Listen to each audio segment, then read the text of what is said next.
Assalamualaikum warahmatullahi wabarakatuh. Halo semuanya, perkenalkan nama saya Tutianawati dengan nomor NIM 877889587 dengan program studi Pendidikan Guru Sekolah Dasar UPBJJ Sekadau. Di video kali ini saya akan membahas tentang peran filsafat dalam memperkuat ilmu pendidikan. Yuk kita simak videonya. Baiklah, soal yang pertama. Bagaimana filsafat ilmu mengawasi dan mempertanyakan eksistensi keilmiahan serta nilai-nilai dalam ilmu pendidikan? Filsafat ilmu berperan sebagai landasan kritis dalam pendidikan dengan cara mengkaji 3 aspek utama, yaitu ontologi, epistemologi, dan aksiologi. Yang pertama ada ontologi. Ontologi mempertanyakan apa hakikat pendidikan itu, objek yang dipelajari, serta realistis dalam dunia pendidikan.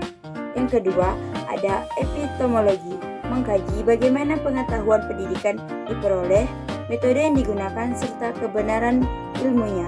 Yang ketiga, ada aksiologi. Aksiologi menilai manfaat dan nilai-nilai yang terkandung dalam pendidikan seperti etika, moral, dan tujuan pendidikan itu sendiri. Dengan demikian, filsafat ilmu memastikan bahwa ilmu pendidikan tidak hanya benar secara ilmiah, tetapi juga bermakna dan bernilai. Soal yang kedua, bagaimana pendidikan yang bermakna dan bernilai turut memperkuat perkembangan filsafat ilmu? Pendidikan yang bermakna dan bernilai menghasilkan praktik pendidikan yang tidak hanya fokus pada transfer ilmu, tetapi juga pembentukan karakter dan pemikiran kritis. Hal ini memperkuat filsafat ilmu karena mendorong refleksi terhadap tujuan pendidikan, mengembangkan pemikiran kritis terhadap teori dan praktik pendidikan, menjadikan pendidikan sebagai sarana pembentukan manusia yang utuh, intelektual, dan moral, sehingga pendidikan menjadi ruang aktualisasi dari konsep-konsep filsafat ilmu. Soal yang ketiga, mengapa filsafat ilmu disebut pisau analisis, ontologi, epistemologi, dan aksiologi dalam membedah persoalan pendidikan?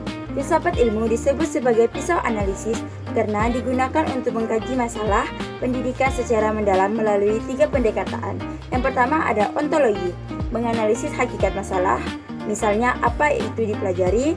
Yang kedua ada epistemologi, mengkaji memperoleh solusi, metode pembelajaran yang tepat.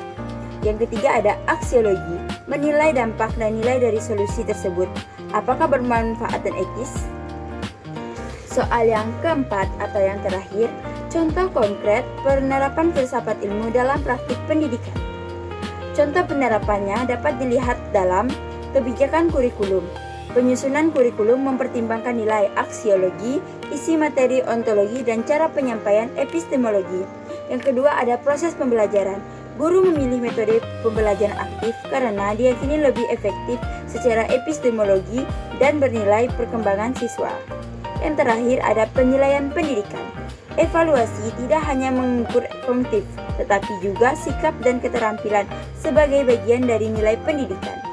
Jadi, kesimpulannya, filsafat ilmu memiliki peran penting dalam pendidikan sebagai dasar berpikir kritis, alat analisis, serta penentuan arah dan nilai pendidikan agar lebih bermakna, ilmiah, dan bermanfaat bagi kehidupan. Sekian presentasi dari saya ucapkan terima kasih. Wassalamualaikum warahmatullahi wabarakatuh.